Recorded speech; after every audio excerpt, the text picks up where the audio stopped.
How's it going? It's Matt McNeil again, working on the Lost Boys Michaels. I got 3 of these guys haired, and I'm getting ready to throw some hair on this guy right here, and probably his final buddy in the first 5 of these displays. But one of the things I wanted to talk about is hair, because for this character, it's so important. I mean, right? He's sort of defined by that 80s mullet, this sort of permed out 80s mullet that we're talking about here. And I wanted to talk a little bit about laying hair because I think a lot of people feel like maybe it's a cheat to use a wig as opposed to coming in and, putting layers of glue, layer after layer of glue, and then cutting hair and then laying hair and then laying hair all the way up. And I'm actually going to disagree with that. Not that there's anything wrong with doing it. I think it's great. And those of you who have the patience and the tolerance for the smell of solvents, I think it's certainly a perfectly fine endeavor, especially if you're really, really good at it. But I just want to talk about the inside of a wig because, in my opinion, the inside of the wig actually achieves exactly what we're talking about here, right? We're talking about laying layers of hair all the way to the top. And they're evenly spaced, and somebody's, at least thought out coverage and taking care of a lot of the guesswork of laying hair layer by layer. And I'm pretty sure that the end result, like on these guys, boy, you would never know, or I don't think even complain about how we achieved the look on these guys, right? The hair looks all really pretty natural. So for these guys, what I do is I come in here and I trim off. There's always these little pieces of elastic at the bottom of a wig to make them fit better on a human head, right?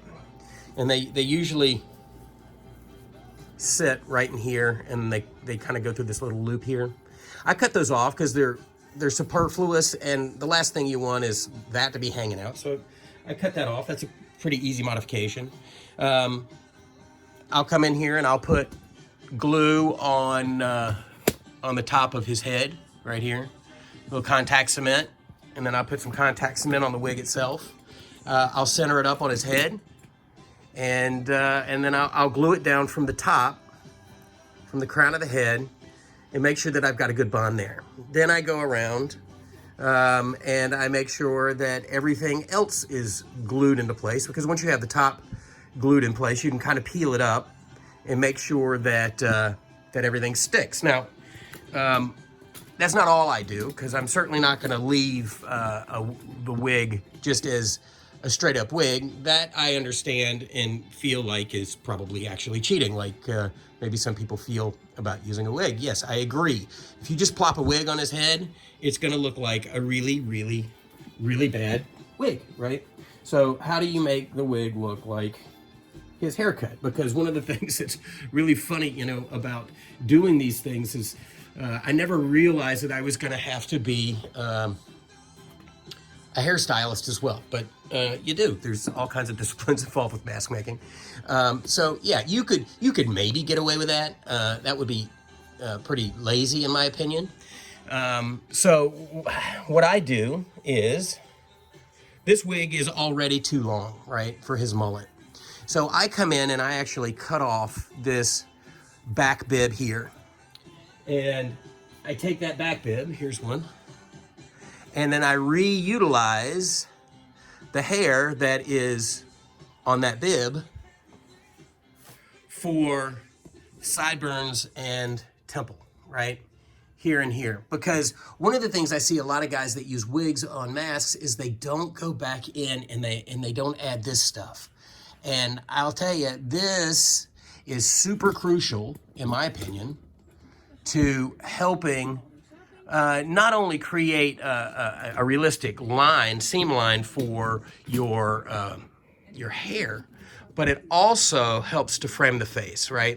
Because if you look at reference pictures of this guy, you will realize that Jason Patrick has a very high hairline, and it's sort of rounded at the top, and then it drops down on the sides. sort of like in this little triangle. All guys, most guys anyway, have this. And then it goes down into sideburn and then back and over the ears. So what I use is those extra little bits of hair that I trim off. And then I'll hand lay this because, again, you know, I'm not using a wig to be lazy. I'm using it because the wig is better than me.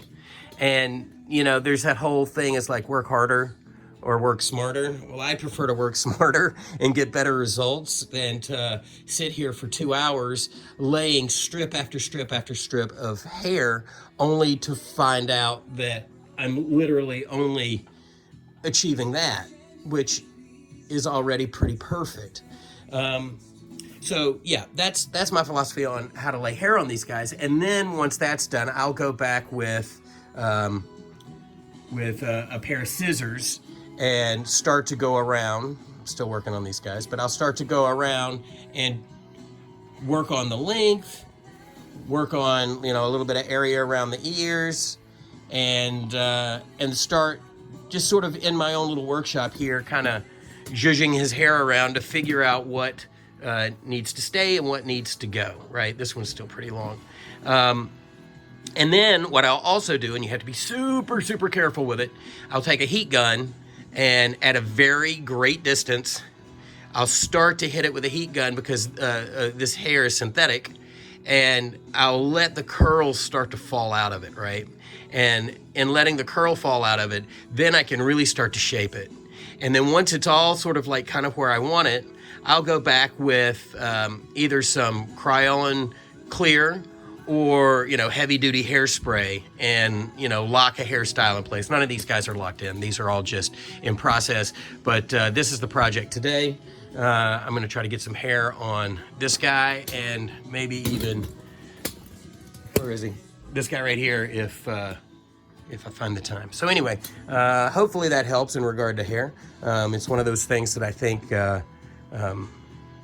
people find very difficult, and I actually only find it difficult if you make it more difficult for yourself. I think that the end results of a wig, if it's the right wig, and again, I go through several wigs on Amazon, you know, I'll order stuff and try things out and see what works. Like, for instance, the first wig that I bought for Michael was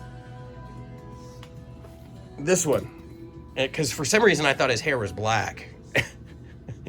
And this one showed up, and it was okay, but not perfect. So I went back to the drawing board and I found this wig, and this wig is actually really great because it gives me more hair than I need, and it's the right color, and it's pretty much the right style with a little bit of modification. So yeah, you know, again, I'm not going to stop at the first thing that shows up in the mail if it's not right. So yeah, this is the wig that I chose, and I think that it's worked out pretty great so far. And yeah, so today, this guy, gonna get some hair. Hope everybody has a good day. Thanks, guys.